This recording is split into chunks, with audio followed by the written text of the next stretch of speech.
আসসালামু আলাইকুম ওয়া রাহমাতুল্লাহ। আমরা কি জানি আল্লাহ তাআলা আমাদেরকে কি পরিমাণ নিয়ামত দিয়ে ঘিরে রেখেছেন?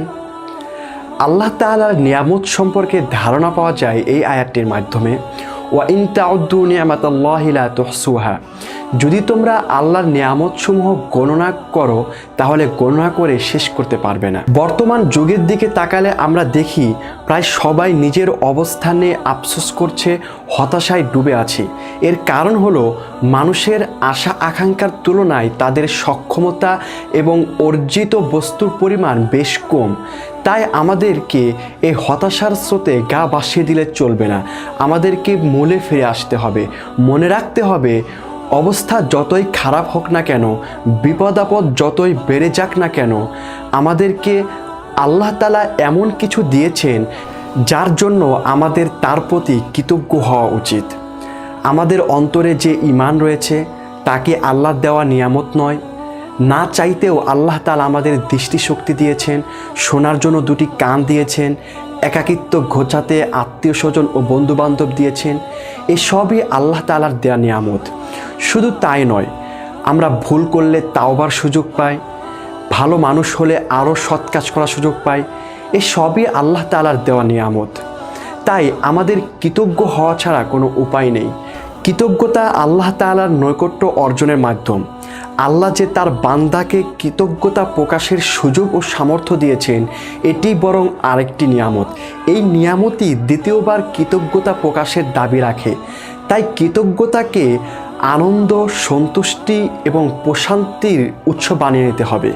সম্ভবত এ কারণেই আল্লাহ তাআলা বলেছেন, ওমান শাকারা ফাইন্নামা ইয়াশকুরু লিনাফসি ওমান কাফারা ফাইন্নাল্লাহা গনিয়্যুন কারীম।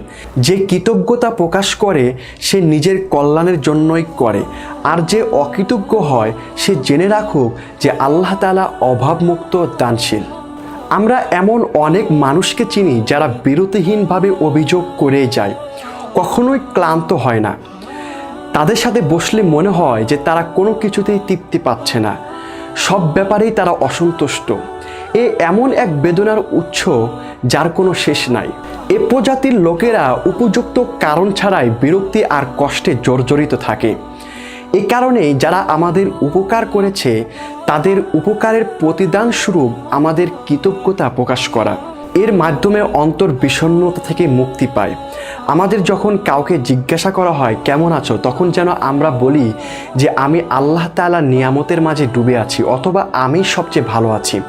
আমরা যেন বলি যে আমি আল্লাহর কাছে চাইছি যে আল্লাহ তাআলা আমার প্রতি তার অনুগ্রহ জারি রাখেন এবং তার নিয়ামতসমূহ বৃদ্ধি করে দেন। কৃতজ্ঞতা আসলে অন্তর থেকে আসতে হয়। যিনি আমাদের প্রতি নিয়ামত দিয়েছেন, যিনি আমাদেরকে সহায়তা করেছেন, যিনি আমাদের পাশে দাঁড়িয়েছেন, তার প্রতি খুশি হয়ে নিজের কৃতজ্ঞতা বোধকে জাগিয়ে তুলতে হবে। আর কৃতজ্ঞতার প্রকাশ হতে হবে উত্তম কথাবার্তার দ্বারা, ভালো কাজের দ্বারা।